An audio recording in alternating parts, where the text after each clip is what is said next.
war zone. The adjectives that you can pick, one fireman that was down on the rescue scene called it unimaginable, devastating, unspeakable. Pick your words. Well, first of all, we want to thank Elizabeth Vargas for what she's been doing overnight. Tell you again that this is September 12th now. And down at the scene itself, I want to show you a picture, if we can get our live shot up, because as of this moment, what they're still dealing with nonstop, is the problem of the soot, the problem of the incredible wreckage, and having been down there and walked through it, you have no idea where you're stepping. You have no idea what you're stepping on. You have no idea, if you move ahead, what you might fall into. And it is an eerie scene, like viewing some ancient ruin from another civilization. The actual collapsed towers, what's left, the steel, the rubble, the cement, it's 5 stories tall where the rescue workers are trying to get in. And it's really been a night of setting up operations to begin what's going to be a painstaking task of going through. And as Diane mentioned, there is so much soot on the streets below, it's enough to cover a body, and in hundreds of cases probably does cover bodies or body parts. There are so many aspects to this story to talk about. We're going to be talking an awful lot about the recovery today. We're going to be talking about the investigation, the who investigation, the how investigation. How did they pull this off? How did they do it? The retaliation that could be in store once it is found out who committed these acts. And then there's the everyday story of life for all of us, getting back to normal, if there is some normalcy after all of this. But so many things closed down. As somebody said, I thought rather eloquently yesterday, an official of some malls that closed down for the day said, this is not a time to have our stores open. This is a time for everybody to be with their families. And that's indeed, I think, what everybody was doing last night, not just in New York, not just in Washington where the tragedy occurred, but all across the country. So there's a question of when public buildings begin to reopen, when the airline system can get back to normal. There's the story of the economy. These are all aspects of the story that we'll be covering today. All right, let's get a sense of what has been happening. Don Daler, of course, has been down at the scene all of the night. We have heard from the mayor of New York, Rudolph Giuliani, about reports of 911 calls coming in, cell phone calls coming in, the desperate search for survivors. And here's what Don learned.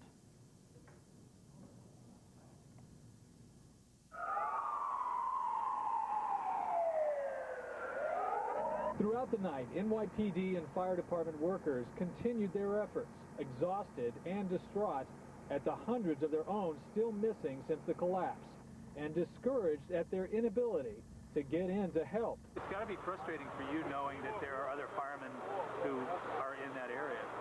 Yeah, you can't see all you see is rubble from the buildings. You can't see where anybody would be or what exactly happened. More than frustrating, it's just devastating. I mean, you just don't know what happened to how many brother firefighters that you know, and there's tons of civilians in there, I'm sure. It is about 10:45 at night, and this line of semi-trucks right here, we were just told by a driver and by a police officer, are to be loaded with the bodies.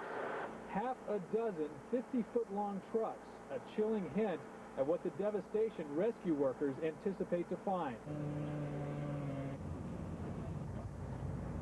It was well after 1 a.m. before workers received the okay to enter Ground Zero and began the rescue and recovery effort. Firefighters watered down the still burning embers while crews assigned to cleaning the rubble began their enormous task. As the smoke cleared, we saw vehicles melted by the fire, litter and debris covering everything. In what was just yesterday the shadow of the World Trade Center, a torn and tattered flag waves from a gray, ashy light pole. And Don Daler is joining us this morning from down in the area. It's ironic that it was just 20 hours ago, or a little less than 20 hours, a little more than 20 hours ago when this all began. Don was the first to give us word of the fact that the plane had gone into the World Trade Center. He was down on the scene then, he is down on the scene now. And Don, it's been quite a night. Can you give us some greater sense of what you saw? Don Daler, can you hear me? Don? I'm here about 4 blocks from Ground Zero where the World Trade Center once stood. About an hour ago, I walked up this street, Church Street, right past the piles of rubble. What I saw there were firemen, 1 or 2 firemen making their way over the rubble of the World Trade Center, pausing, listening intently for any survivors, moving on. Meanwhile, on the edge of the rubble field, there were some workers with high-powered cutting torches taking apart the huge steel girders that were tangled like some kind of gigantic toy along the edge. They were using a crane to lift those away from the site. These relief workers have been trying to get in there all day, but because of the tremendous heat of the fire, it was only recently. It was a long wait just to get this far. Don, I just heard you mention in the report overnight of those semi-tractor trailers that have come in and that are on the scene. I'm sorry, apparently Don Daler, and it's going to be, I suspect, only one of many technical problems that we're going to have through the morning, but this is obviously still on the fly that this is being done to hook up with people around the city and around the country. I want to turn to John Miller, ABC's John Miller, who is with us here and who was with Peter all through the day yesterday reporting on what police knew here in New York and what overall we knew about the investigation to find out who was responsible for all this. And already we're getting some signs that federal authorities are moving to try to find out specifically who did this, and they have apparently some leads. Yeah, the New York police have basically been overwhelmed with the task of search and recovery, but the FBI investigation picked up steam last night with search warrants being executed in Daytona, in the Miami area, and in Boston. Newspaper reports from Boston have some level of detail on those search warrants, including that they've searched a car that was filled with Arab literature and flight training manuals. They've traced that car to 3 men, one of whom was a pilot who apparently came into Logan Airport at some point yesterday from Maine. They believe they got to Maine from Canada. Canada's interesting in this case because it has been, according to U.S. intelligence, a jumping-off point for bin Laden operations. The attempt to blow up the Los Angeles airport on the Millennium was an operation that was hatched. The bomb was built and transported from Canada. And even more interestingly, a source within bin Laden's organization that was debriefed by ABC News some weeks ago told us that in bin Laden's training camp over the last year, there were several men from Canada who were being trained there who bin Laden had a 3-hour personal audience with, away from the rest of the terrorist training group. So Canada may be a hot spot in this story. Another thing mentioned in this article is United Arab Emirates. Apparently the passports were from there. Is this also an MO that you've seen before? It's something, it's a country that surfaced as a place of identity and origin for a key suspect in the Cole bombing. But again, in this netherworld of terrorism and multiple identifications and false passports, you don't know what kind of meaning that has just yet. So we have 5 men coming in from Canada through Maine, driving to Boston. We don't know if all of them came down that route, but 5 who got on the planes, and apparently seats were being taken out of the Boston airport yesterday on which these men sat. Maybe there is some sort of a physical sign of their being there. I'm curious also that you mentioned search warrants in Florida. The 4 planes that were hijacked in Boston, in Newark, and from Dulles Airport just outside Washington. Do we have any idea why Florida? Well, the FBI has done 2 things. One, they've set up a lead bucket, which is their slang for the way to catch all tips coming in, and they've got agents around the country following them up. They may have developed information in Florida. The second thing is that headquarters has really sent out the word to field offices. Anything in the world of counterterrorism, any cases you have that we're about to go, accelerate that process. If you have people to pick them up now. If you have search warrants you can execute them now. In other words, to shake the trees and see what comes out in terms of evidence or information that may apply to this. Let's go to John McCarthy, who's at the Pentagon this morning, and see what the news is from there. John, what's the very latest you've got? Diane, the search for bodies and hopefully survivors is continuing this morning. As you can see behind me, there is still a lot of smoke in the darkness. Various small fires are still burning. The firemen have worked through the night trying to put those out, but without total success. They report that they have the fires relatively under control, but still a lot of smoldering. They put an American flag back up on top of the building, right next to the gash in the side of the building where the airliner slammed into it yesterday morning, just as the Pentagon was getting fully underway. The difficulty that they are facing in search and rescue is the instability in the building. They have had to postpone their most detailed and intense efforts to go after dead bodies and to go after potential survivors because they're afraid that various parts of the building may end up collapsing on the searchers. They are using listening devices, trying to see if there are people who are making noises deep inside the building. We have no reports that they have heard anything yet. John, Diane? forgive me if we missed it earlier, but is there the latest casualty count coming out of the Pentagon? Did we hear that? Well, what has been happening, Diane, is through the night they've begun to back off some of the estimates that one of the fire chiefs here gave us last night. He said it was his estimate at that time that at least 800 people were likely to be dead. They are now backing off that, saying, look, that was just an estimate. We don't know.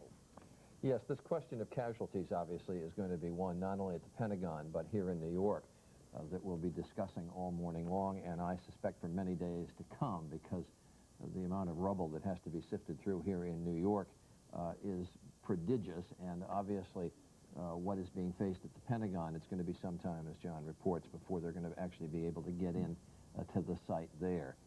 The president, to some extent, signaled what is going to be the eventual number when he said people today by the thousands in families around the nation have lost loved ones.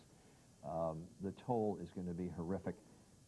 The mayor of New York said it is going to be more than we can bear, but they have properly stayed away from giving any kind of estimates, and it's going to be a long time before we know. But as John points out, one of the fire chiefs there, the Arlington fire chief yesterday, did have some estimate in the Pentagon. As John says, they're now backing off it because they just don't know. John, are you still up? I'm still here, Diane. Okay. Okay, John, I just want to check a couple of details again that others may have heard, but I just heard about overnight. That Secretary Rumsfeld, Defense Secretary Donald Rumsfeld, was out searching himself for survivors, and they brought him back to his office to protect him. And also, some of the area was under construction, so again, it's a small source of some hope, but that maybe there were fewer casualties because of that? First of all, immediately after the attack on the Pentagon, Donald Rumsfeld left his office and went to the area where the most horrific damage is. Don Rumsfeld apparently helped several people get out of the building, talked to them briefly. Then his security hustled him back to what is called the National Military Command Center, where he spent the next 14 to 18 hours. He did go home last night, we are told, to get a few hours of sleep. I expect he will be back at the National Military Command Center first thing in the morning. One of the things that they are trying to do, the administration and the Pentagon, is to portray the message that we are open for business despite the attack. Various parts of the Pentagon are going to be open today. Reporters will be allowed to go back in there, although roughly half the building is still going to be sealed off. A lot of the air conditioning units and the air circulation units have had to be turned off because there is so much smoke, so conditions inside may not be all that pleasant. What was the second thing you were asking about, Diane? Oh, the new construction. The Pentagon has been undergoing a 10-year renovation, $2 billion worth of reconstructive surgery, so to speak. They have stripped the interior one slice of the Pentagon at a time down to its bare bones and have been rebuilding it. One section of the Pentagon is complete. The reconstruction where the plane went in was right on the seam of where the new construction has just been completed and where the next phase of construction was just to begin. So the hope is that the offices either hadn't been fully occupied or were in the process of having people move out of them, although, again, they don't know. There was so much chaos, it was very difficult to take the role of the people who were there and who were not at the time of the attack. John, I'm just curious about why they're having so much trouble with the fires there. It is a very old building, as you know, Charlie. It's a historical landmark. When the decision was made to do the renovation on the Pentagon, it was declared a historical site, and rather than tear the building down and start again with a more efficient and effective kind of office building, they said, we're keeping this five-sided building. It represents something important to America. Well, in the process, in the attics, for example, there are a lot of wooden beams.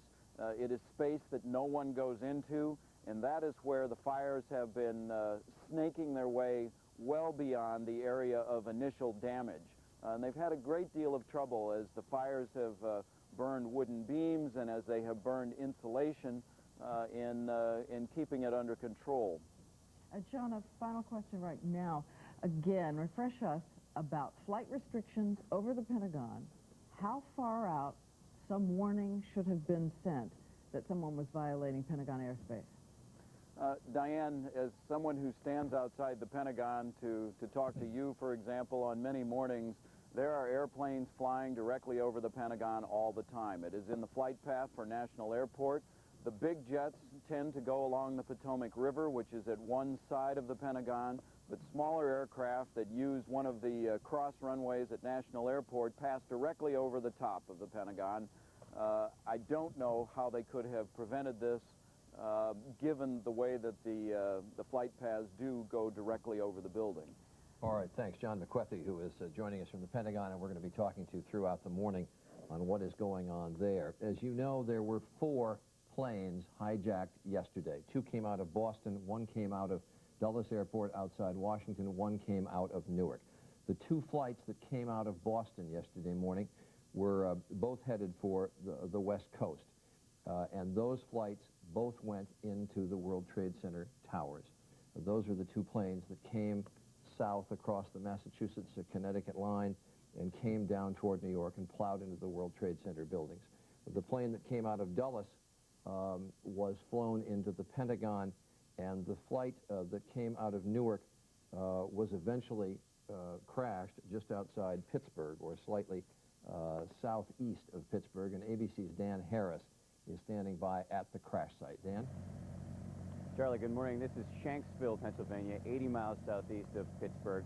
The order of the day here will be the recovery and collection of evidence. There will be no search for survivors, since there were no survivors, 45 killed in the crash of United Flight 93. FBI, which is leading the investigation, will be holding a meeting, I'm told, at 7 o'clock with other members of the law enforcement team here to discuss how to proceed today. The FBI yesterday called the recovery of evidence a painstaking process. Painstaking because, as difficult as it is to contemplate, that plane went down at such a steep angle that there is no debris field. It essentially, again, this is tough to describe, it essentially drilled a hole in the ground in a grassy field about a mile from where I'm standing. So the debris that we've seen and we've been told about by eyewitnesses is essentially small pieces of charred metal.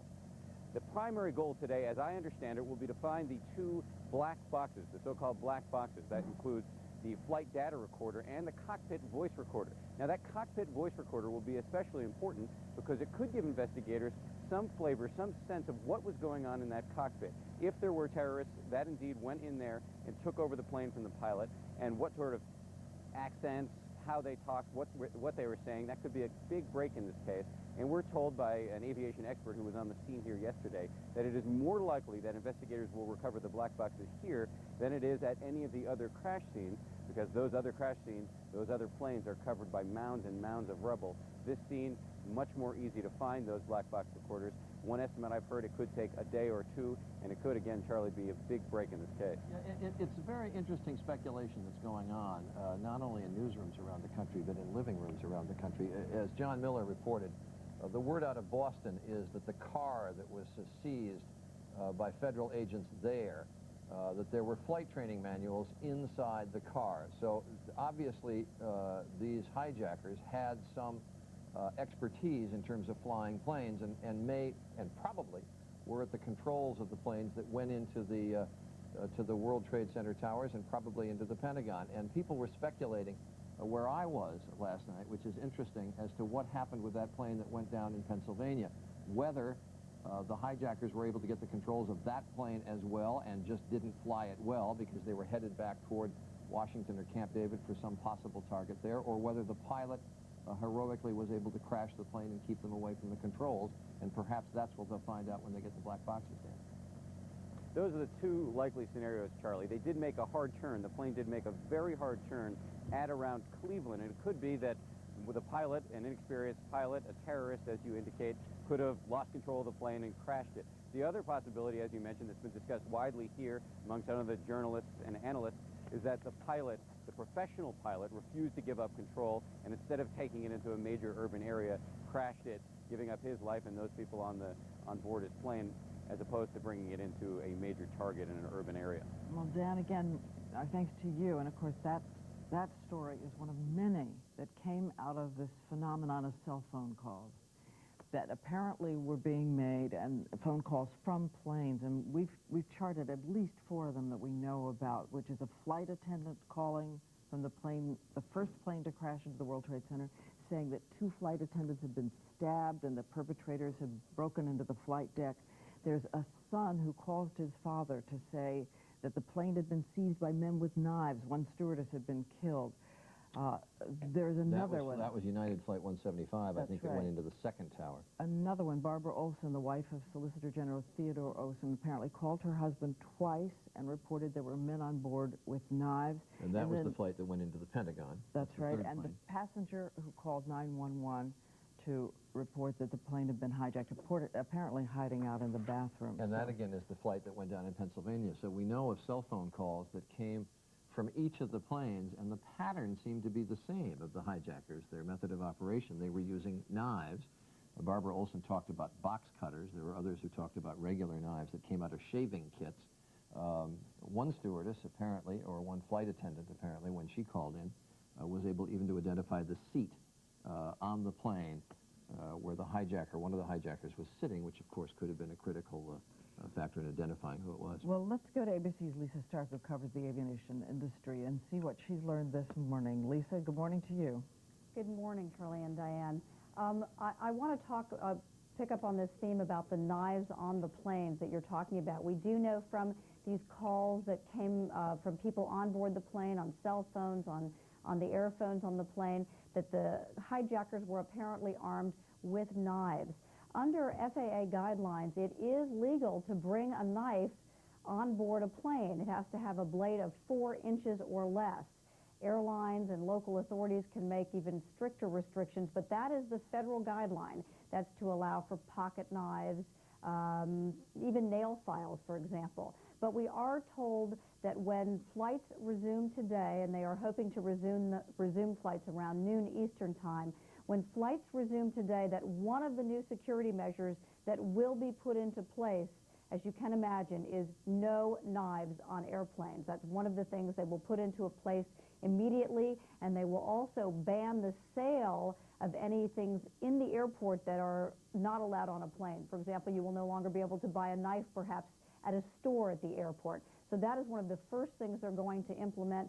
Totally understandable after the reports we got yesterday from the airplanes, all those callers saying that the hijackers did have knives on board the plane. And obviously security is going to be a lot tighter. Norm Minetto, the Secretary of Transportation, saying yesterday, among other things, for instance, curbside check-ins will no longer be permitted now, and we're going to have the kind of security at airports that we had right after the Persian Gulf War and around the Persian Gulf War, and I suspect probably even tighter than it was then. But I'm curious, you did say, and that was what we heard yesterday, that they're going to have flights on the ground, no flights taking off until at least noon Eastern time, I presume, today. But I'd heard, Lisa, that they're not sure they're going to make that. Do you have any sense of when air traffic will begin to resume? I'm afraid I don't yet, Charlie. I know noon was their target, their guideline. That's what they were hoping for. But I know they wanted to have a lot of security measures in place before they brought planes back in the air. In fact, we were told that there would be security sweeps of airports and jetliners. It was unclear whether that would be nationwide or only at select airports, but that was one of the things that they wanted to have accomplished before they allowed planes back in the air. So that could take some time, as you well know. Lisa, I want to ask you about the Christian Science Monitor report out this morning. I don't know if you've had a chance to see it, but we want to make sure our viewers know everything that is new out there. That American Airlines Flight 11, which of course was the first plane, flew into the South Tower at the World Trade Center.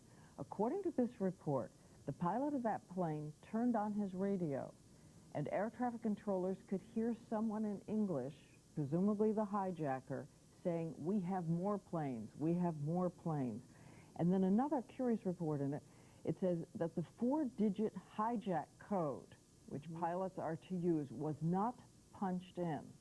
And this has confounded air traffic controllers. They don't know whether somehow the hijackers knew to do something to the transponders, the equipment that sends that signal, or why the pilot didn't punch in the code. Have you heard any of these things?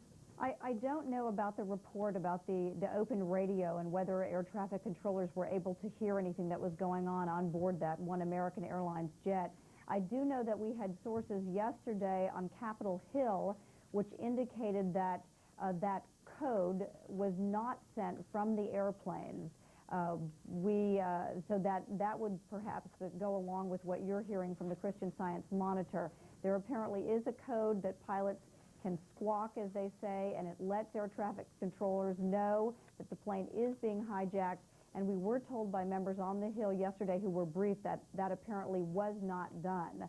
Whether that was true on all 4 of the jets, I don't know. If that's so, then certainly that would lend some credence to the thought that the hijackers had made certain, perhaps, that that was not done and that message was not sent to controllers. There were other reports last night, Lisa, and perhaps you heard them. I did last night when I was down at the ABC newsroom, to the effect that that pilot on American number 11, which went into the first World Trade, it was the first one to go into a World Trade Center tower. That was a flight out of Boston that was headed for Los Angeles. That he was able to keep the key open from the cockpit, and that they could hear the hijackers asking him for cooperation and telling him if he cooperated he would not be hurt. Ironic in what they were saying, but that those reports were that he had been able to keep the key open and that they were speaking in very good and understandable English. Charlie, I'm afraid I just can't confirm that at this point. It wouldn't surprise me. You know, I mean, pilots are trained to react in emergencies, and it wouldn't surprise me if a quick-thinking pilot would do something like that, knowing that that was the only way, perhaps at that time, to get the message across about what was going on aboard that airplane. Certainly, he could not communicate directly with controllers. The hijackers would know that, so that would be a way that he could ensure that someone out there knew what was going on that airplane. All right, I'm sure. One other question, if I can, about these persistent rumors, and this is also a Pentagon question, of course, but the persistent rumors that the plane that went down in Pennsylvania might have been shot down, even though the Pentagon has denied it, and then also the report that jets were scrambled. However, it was too late. By the time they had taken off, the first plane, that American Airlines plane we talked about, had already hit. There were persistent reports yesterday. They do persist that the United Airlines Flight 93, was shot down by the U.S. military. As you have said, the Pentagon has denied this. They said they did not bring down the plane.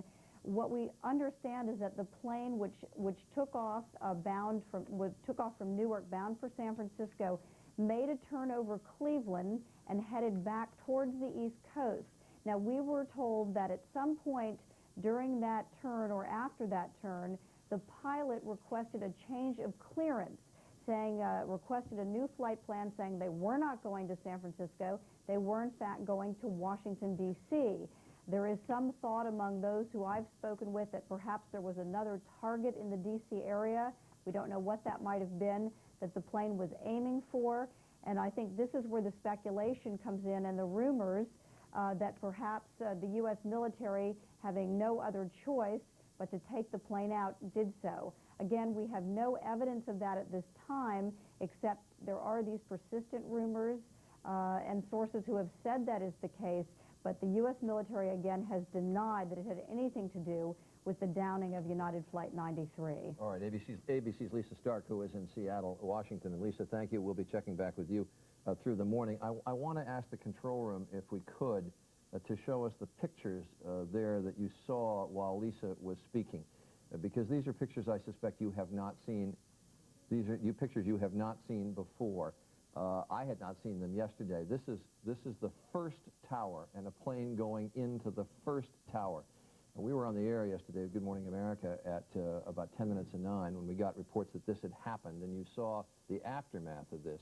But this is an amateur photographer. So much of this is done with handheld video. Just happened to be shooting the